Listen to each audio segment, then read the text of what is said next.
So howdy ho and welcome here to a quick introduction to something very awesome that has been cooking under the hood at the makers of TheoryAccelerated. You might know them from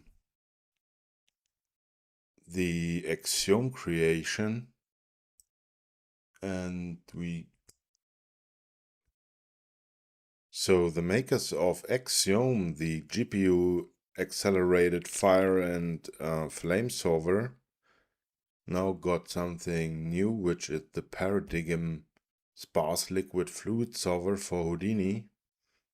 And in this tutorial here, in this quick overview, I want to give you some insights into this wonderful release of the beta, which is available now. So go to TheoryAccelerated.com, go and grab your version here and make sure that you get excited as we do. So the installation is quite easy, and when you follow the instructions, you put the zip file into your packages folder in the Houdini documents and Houdini version folder. And then you're gonna do the JSON file also in there, that it links to the actual package file. And once you made this successfully with the supported versions of Houdini, you're able to do and use Paradigm here inside of your Houdini version. And I put down a Paradigm solver and a Paradigm source. So the source here is set to sync, so it will push the water down. And here we have the cylinder as a source with a spin magnitude of 5. And the same thing we're gonna do with the Paradigm tank that is created and will make our water tank correspondingly to the flip tank in Houdini, but way more faster as it's completely GPU supported and uses the CUDA library and not only OpenCL as the flip solver from Houdini itself.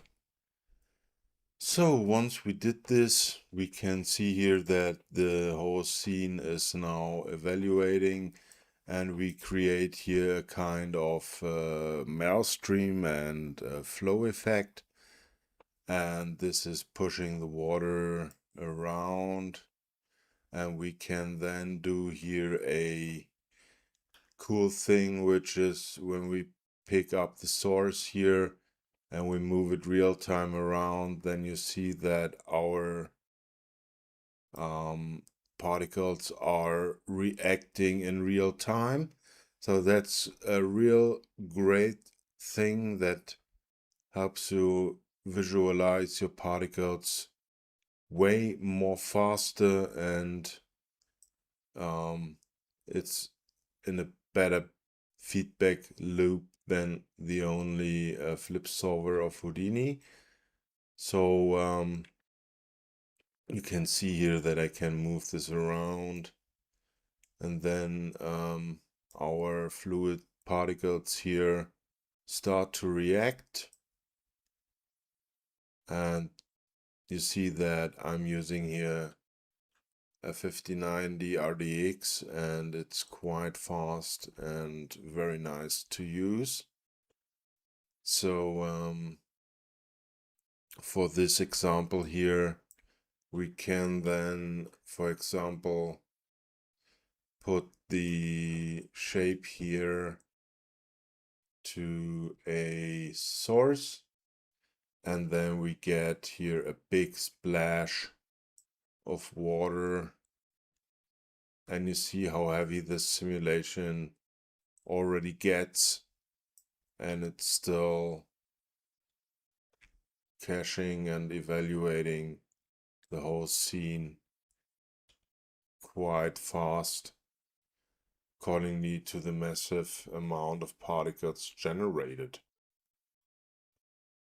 So you can then make this a bit more smaller and hit stop and go to the first frame, and you see here how we can make then a big splash or turbulent water. And the cool thing also is that the source here of our tank can be changed to much more heavier. So we see here that this is something that now pushes the water inside of our flat tank here.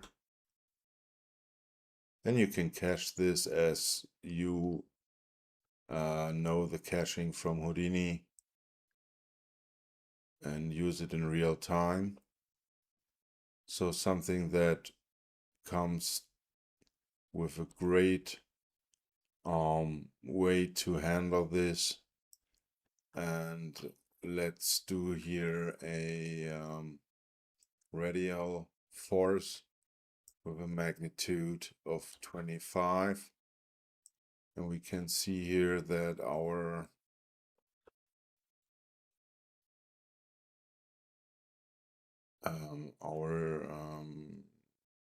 cylinder is doing its thing, creating this maelstrom while water is pushing inside and flowing here around very nicely.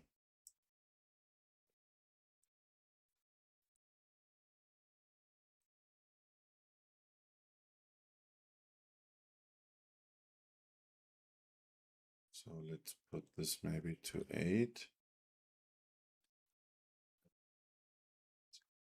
Let's pick this away. Let's make here this flow happening again.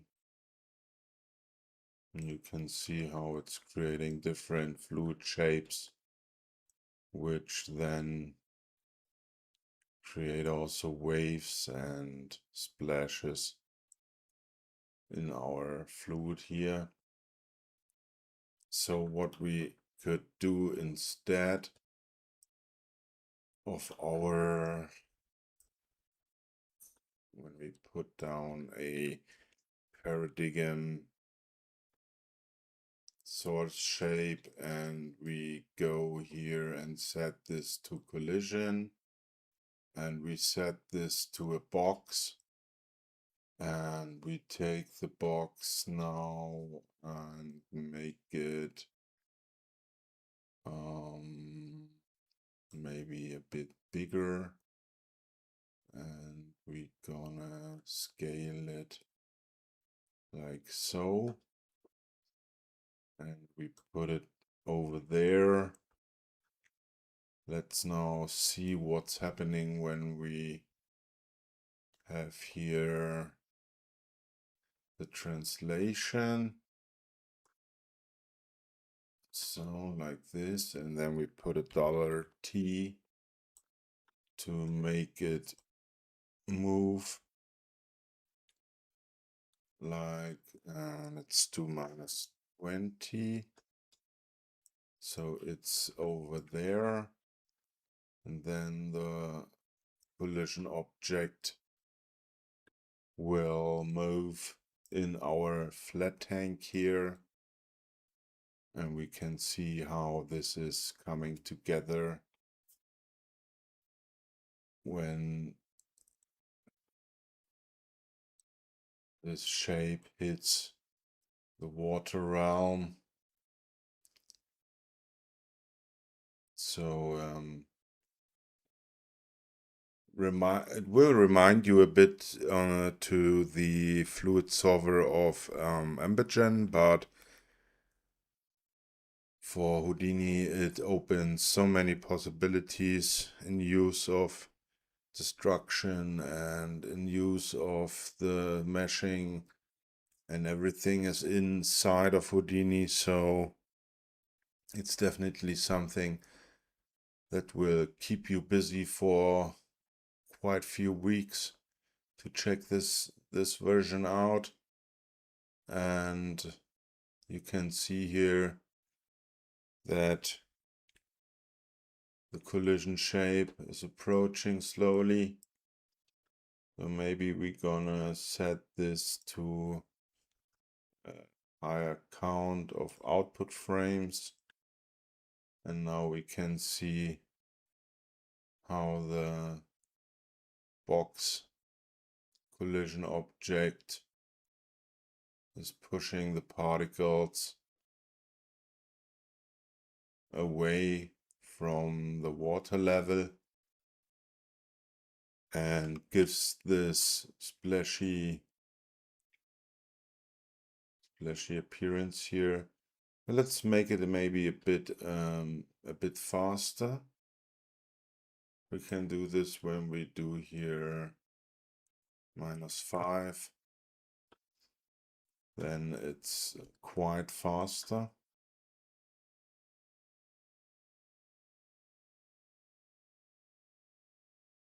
And you can see you can create interesting stuff there.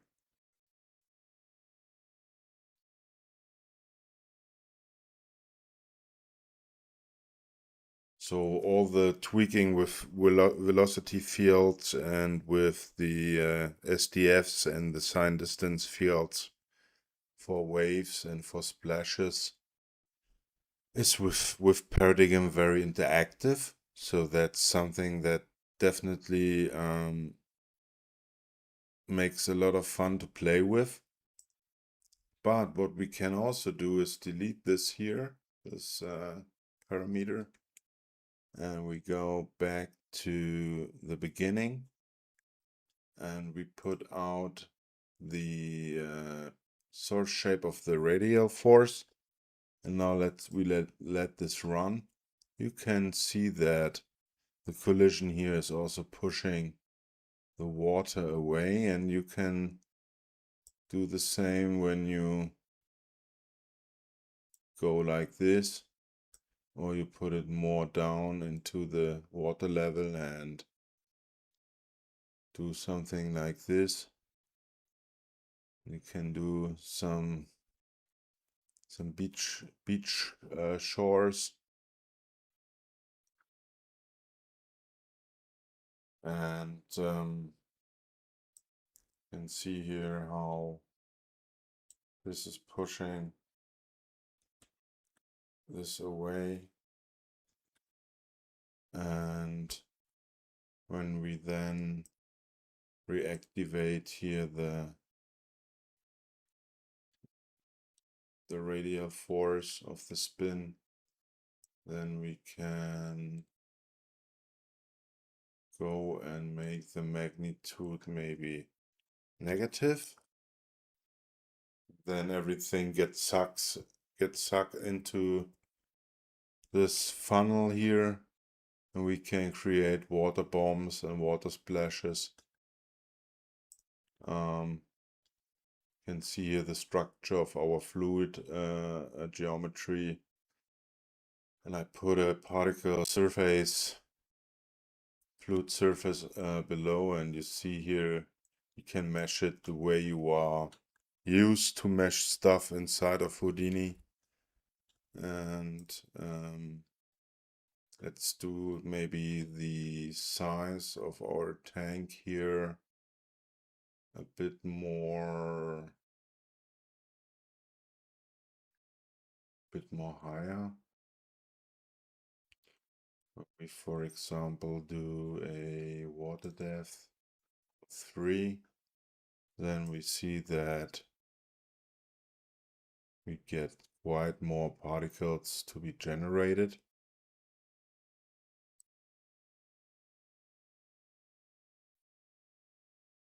So you can see that it's splashing inside of the cylinder shape. So you can do also cool morph effects with this way of doing it. So let's see here, let's put it a bit higher and let's see what's going on here. Magnitude is set to 25. Let's do 55. Always good to play with high values to get an idea what's going on. And we will do here a transform sourcing. Can activate pressure also. So this is, let's do a higher number of division size, 0.1.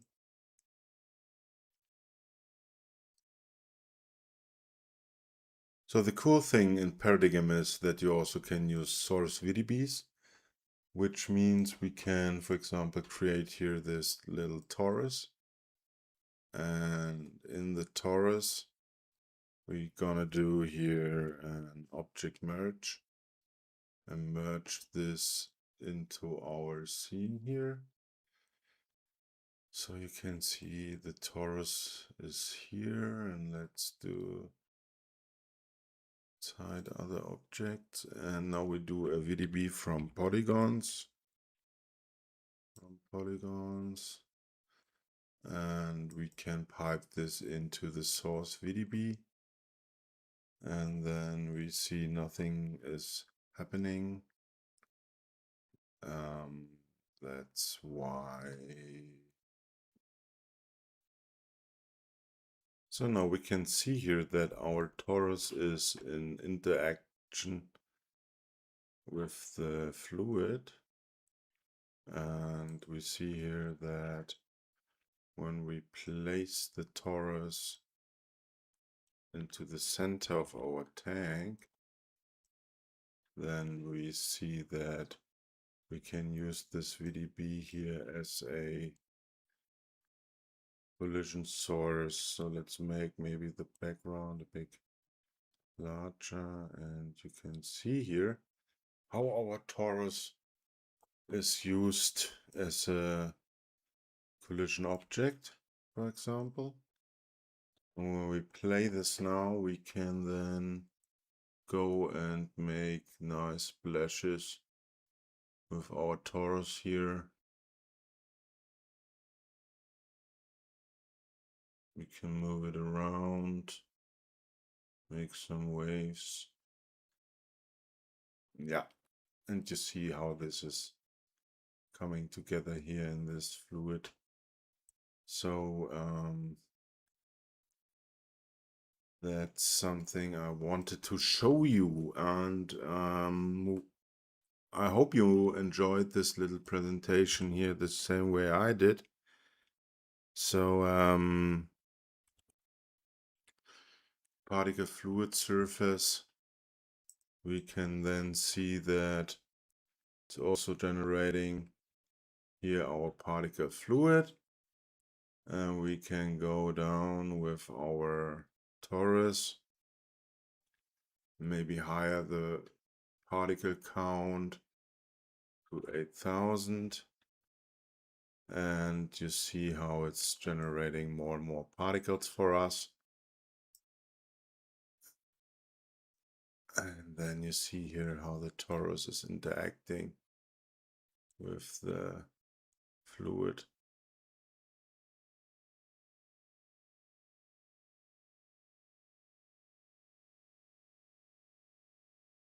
So what's also cool when you use, for example, the sourcing, in our case we have the tank here, And now we're gonna use a paradigm source shape again. We merge this in like so and like this. And in the source shape, we have activated sourcing. We have here the sphere. Let's make it a bit more smaller so that we don't run into memory issues. And now let's see here how this is coming together.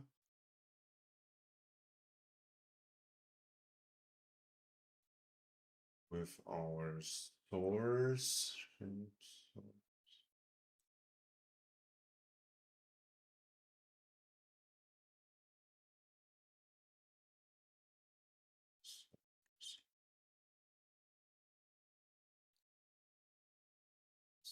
this here.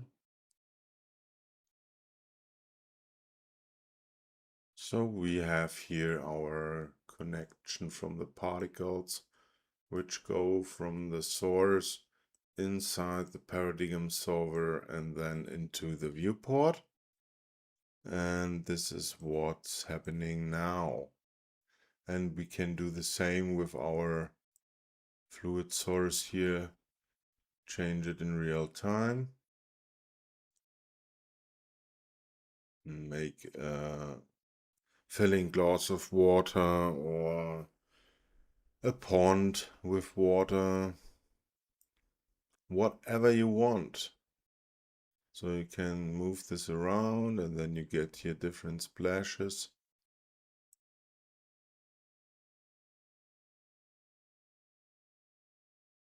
But for the presentation, I would like to make here an example that is maybe 15 and 15.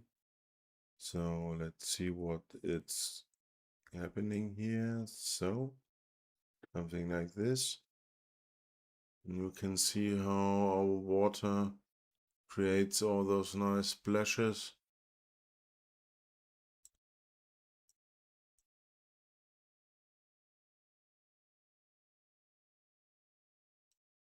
And you can go and cache this the way you want and change here your meshing methods, the adaptivity, so that it's more accordingly to what's going on in the fluid. So let's do a little quick run here. Smooth shaded, no wireframe.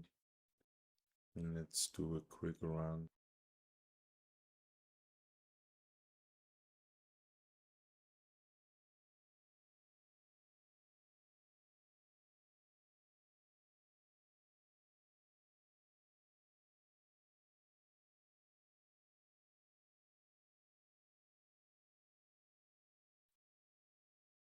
And you can see how our splash here is created and the fluid is kicking in. Nice visualization style also. Gravitational waves pushing in and push everything away and fill up the glasses.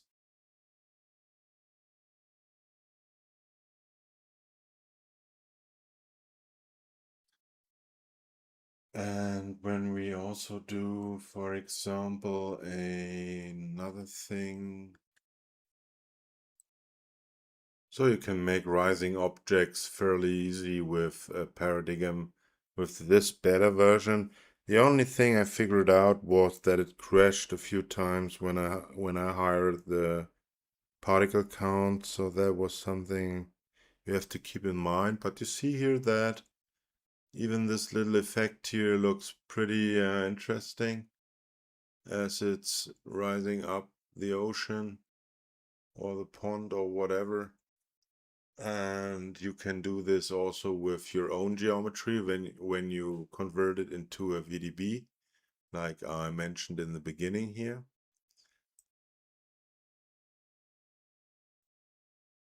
So now you can see here that we have our little Taurus spaceship rising up the ocean, and this is happening almost in real time.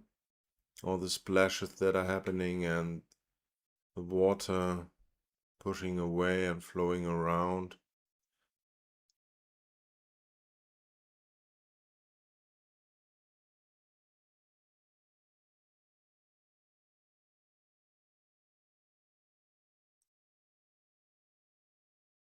Yeah, definitely go and check it out. It's really fun to play with. Great work by the TheoryAccelerated team, and I'm looking forward what the next releases will deliver. And see you soon. Like and subscribe, and hope you learned something. Have a great time. Cheers.